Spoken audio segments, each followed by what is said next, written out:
नमस्कार, स्वागत है आप सभी का। तो इस वीडियो में महत्वपूर्ण अपडेट के साथ आप सभी के बीच में उपस्थित हूँ, जिसमें सबसे पहले बात करेंगे शिक्षक भर्ती में एक पद के 92 दावेदार हैं। राजकीय हाई स्कूलों में प्रधानाध्यापक के 296 पद रिक्त हैं, जहां पर भर्ती होनी है। राजकीय महाविद्यालयों में लिपिक की भर्ती की जा रही है।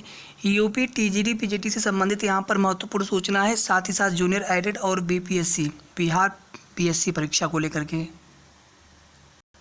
वीडियो को आप सभी प्लीज़ लाइक शेयर ज़रूर कर दिया करें। साथ ही साथ अगर अभी तक आपने चैनल को सब्सक्राइब ना किया हो तो ज़रूर सब्सक्राइब कर लें। वीडियो को पूरा लास्ट तक देखें। धीरे धीरे आप देखेंगे कि असिस्टेंट प्रोफेसर की भर्ती में भी जो है कंपटीशन कितनी तेज़ी से बढ़ता जा रहा है। एक पद पर 92 दावेदार हैं। विज्ञापन संख्या 51 के तहत असिस्टेंट प्रोफेसर के एक पद के लिए 92 अभ्यर्थियों ने दावेदारी की है। कुल 981 पद हैं और 90,159 अभ्यर्थियों ने आवेदन किए हैं। उत्तर प्रदेश उच्चतर शिक्षा सेवा आयोग ने असिस्टेंट प्रोफेसर के 981 पदों पर भर्ती के लिए ऑनलाइन रजिस्ट्रेशन की लास्ट डेट 29 अगस्त, शुल्क की लास्ट डेट 30 अगस्त और आवेदन स्वीकार किए जाने की जो फाइनल सबमिट की लास्ट डेट थी 31 अगस्त जो है निर्धारित की थी। तब तक का ये पूरा डाटा है। आवेदन की प्रक्रिया पूरी होने के बाद अब विषयवार आवेदनों की संख्या निर्धारित की जाएगी, यानी किस विषय में कितने आवेदन हुए हैं। अलग अलग विषय के लिए आवेदन किए गए हैं और इसके बाद परीक्षा के लिए केंद्रों का निर्धारण किया जाएगा। ये तो ओवरऑल दावेदारी है। अब विषयवार दावेदारी भी इसमें देखी जाएगी। अगर इसमें आप देखेंगे तो रसायन विज्ञान, हिंदी, अंग्रेजी, अर्थशास्त्र, भूगोल, वनस्पति, वाणिज्य, राजनीति विज्ञान, संस्कृत, भौतिक विज्ञान, प्राणी विज्ञान, शिक्षा शास्त्र, इतिहास, गणित, सैन्य विज्ञान, प्राचीन इतिहास, मनोविज्ञान, शारीरिक शिक्षा, विधि, चित्रकला, गृह विज्ञान, दर्शन शास्त्र, संगीत गायन, उर्दू, पशुपालन, दुग्ध विज्ञान, मानव शास्त्र, संगीत, सितार, समाजशास्त्र, उद्यान, कृषि, उद्यान विज्ञान, कृषि, अर्थशास्त्र, संगीत, तबला में, सांख्यिकी, एशियन कल्चर। तो इतने सारे पद हैं असिस्टेंट प्रोफेसर भर्ती के अंतर्गत और सभी विषयों में पदों की संख्या भी यहाँ पर दी गई है। और बहुत जल्द सभी विषयों के लिए औसत कितनी दावेदारी है, कितने आवेदन किस विषय के लिए आए हैं, ये भी आयोग जल्द उसको डिसाइड करेंगे।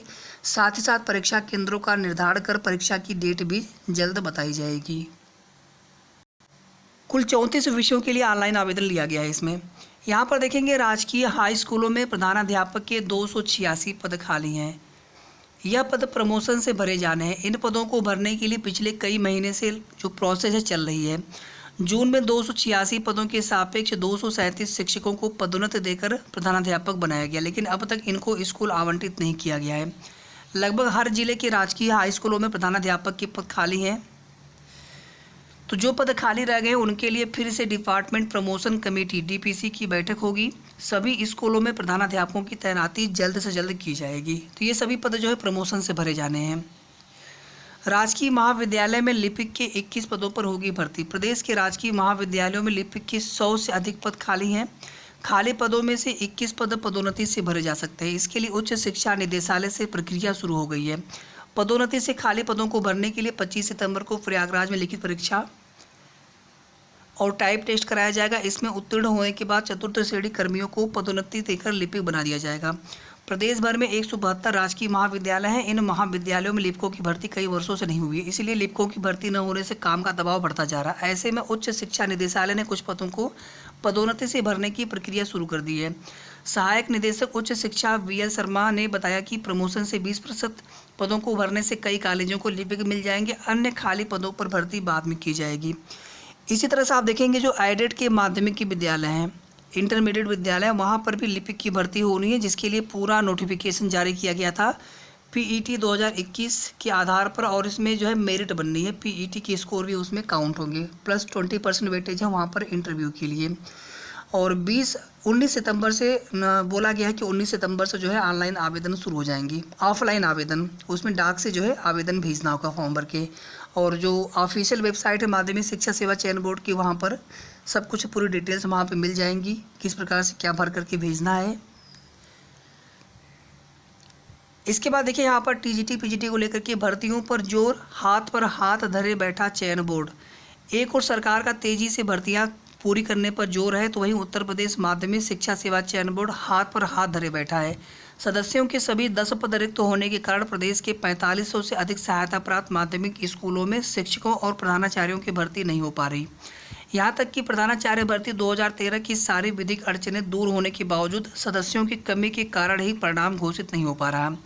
अध्यक्ष वीरेश कुमार ने इस भर्ती के बचे हुए 6 अभ्यर्थियों के साक्षात्कार 29 जुलाई को लिए थे, लेकिन उसके 1 महीने बाद भी उहापोह की स्थिति बनी हुई है। इसके अलावा प्रशिक्षित स्नातक टीजीटी और प्रवक्ता पीजीटी के 4163 पदों पर 16 जुलाई तक ऑनलाइन आवेदन लेने के 1.5 महीने बाद भी केंद्र निर्धारण की प्रक्रिया पूरी नहीं हो सकी है।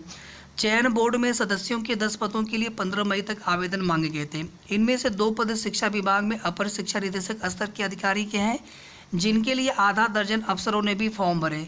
शेष 8 पदों के लिए सर्वाधिक मारामारी है और 850 से अधिक आवेदन मिले हैं। सूत्रों के अनुसार इतनी बड़ी संख्या में आवेदन मिलने के कारण ही सदस्यों की चयन प्रक्रिया पूरी नहीं हो पा रही है।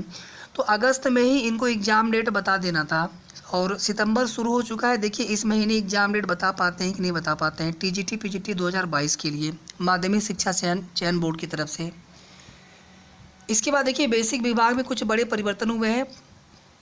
जैसा कि हमने कल भी बताया था कि निदेशक बेसिक शिक्षा परिषद SCERT वो सेवानिवृत्त हो रहे हैं आज, और उनकी जगह पर शुभा सिंह मैम को बनाया गया है अगला निदेशक डायरेक्टर बेसिक शिक्षा परिषद का भी SCERT का भी। और इसके अलावा देखेंगे शिक्षा निदेशालय में उप शिक्षा निदेशक विज्ञान के पद पर कार्यरत दिनेश सिंह को राज्य शैक्षिक प्रबंधन एवं प्रशिक्षण संस्थान सीमेट का निदेशक बनाया गया है। इसके पहले सीमेट के निदेशक सुता सिंह जी थी।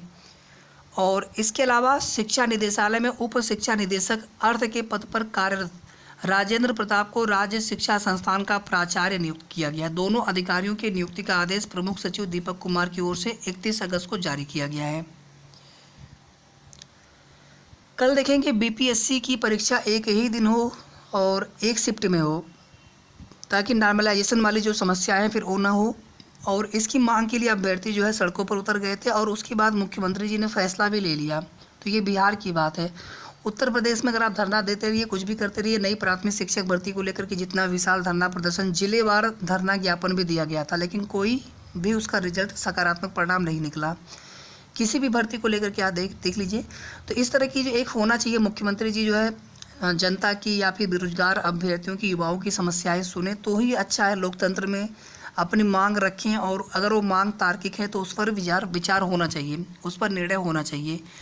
तो यहाँ पर आप सभी देख सकते हैं मुख्यमंत्री नीतीश कुमार के निर्देश के बाद बिहार लोक सेवा आयोग ने एक ही चरण में परीक्षा कराने का निर्णय लिया। साथ ही 2 दिन 20 और 21 सितंबर परीक्षा के आदेश को वापस ले लिया गया है।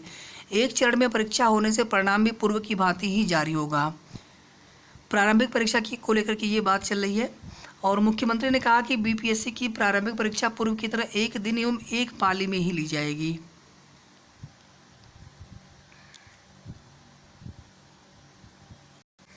यूपी के एडेड जूनियर हाई स्कूलों में शिक्षक भर्ती की प्रक्रिया आगे नहीं बढ़ पा रही है। अभी संशोधित रिजल्ट को लेकर के आज से PNP पर धरना दिया जा रहा है हमारे भाइयों के द्वारा। और ये धरना इस प्रकार से है कि जब तक आप रिजल्ट की डेट या तो कंफर्म बता दीजिए या फिर आप रिजल्ट दे दीजिए, तब तक धरना समाप्त नहीं होगा।